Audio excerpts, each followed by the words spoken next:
a few tips when you're picking a stock, if you want to buy or not, make sure to pull up the competitors in that space. Okay. So let's take SoundHound, for example.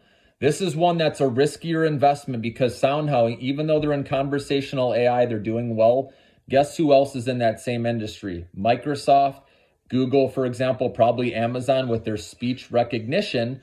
So this big player could easily come into their space and do what they're doing. And that's why if you're going to invest in a company like that, you have a very small position so it doesn't affect your portfolio, right? If they get gobbled up or they don't make it with the competition.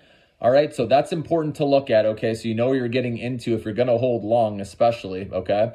And then I want you to also look at the earnings reports to make sure you are seeing some, improvement when it comes down to their metrics, right? Are they improving on their earnings per share? Are they having narrower losses, right? If they aren't making money yet, are they getting closer to GAAP profitability?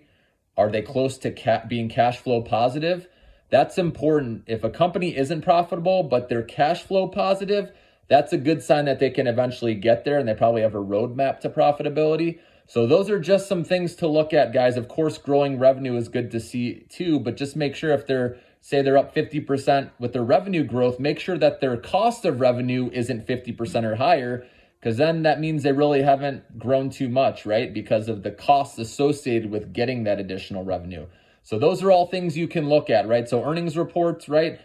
Open up the 10Q if you can with the company, with the stock. That'll show their financials, okay? Learn to understand those numbers. And like I said, also make sure you understand the competitors in that space, okay, before you buy and hold long.